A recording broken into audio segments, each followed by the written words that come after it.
Intriguing, slightly urgent tone. If you plan on going to graduate school, your financial future might currently hinge on the legal definition of one specific word. Last year, Congress passed the One Big Beautiful Bill Act, or OBBA. Inside this legislation was a firm statutory mandate designed to combat runaway tuition. It officially capped the amount a standard graduate student could borrow from the federal government at $100,000. But lawmakers threw a financial lifeline to specialized, high-cost fields. If your program is designated as a professional degree, your federal borrowing cap doubles to $200,000. The legislation, however, did not explicitly list every program that qualifies. Instead, Congress left the boundary vague, handing the Department of Education the power to define who gets access to that higher tier of money. Defining that single word quickly triggered an intense legal conflict over the survival of America's most critical workforce pipelines. In April, the Department of Education released a highly aggressive set of rules. The administration's goal was straightforward: curb federal spending and exert maximum financial pressure on universities to lower their prices. The department severely restricted the professional label. They declared that only 11 specific degrees would qualify for the higher borrowing limit, reserving those spots for traditional, high-earning heavyweights, like medical doctors, juris doctors for law, and doctors of dental surgery.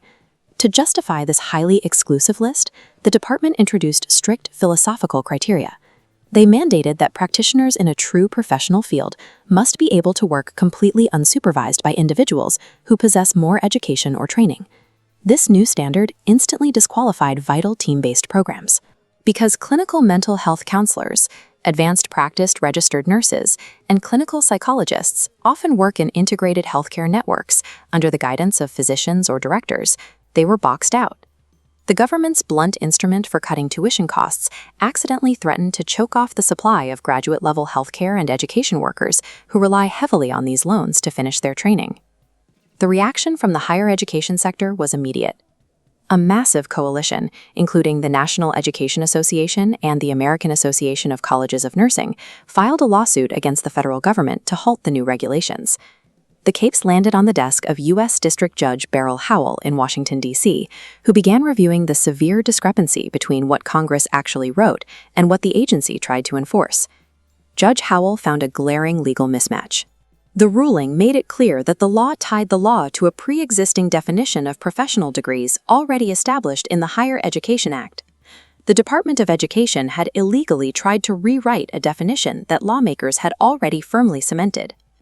She also scrutinized the department's sudden invention of the unsupervised work criteria. Because the agency failed to provide a rational, historical, or legal justification for this new standard, the judge ruled that their rulemaking process likely violated the Administrative Procedures Act. The ruling made it clear that a federal agency cannot simply override established statutory definitions to achieve its own financial and policy goals. On June 25th, Judge Howell delivered her ruling. She granted a preliminary injunction that temporarily freezes the restrictive 11-degree limit. For now, the government is forced to use the broader, traditional definition of a professional degree.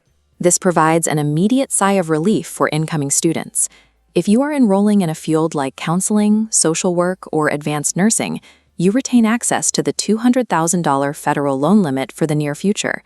However, this victory has strict limitations. The judge did not block the overarching loan caps mandated by Congress. The two-tiered system is still happening.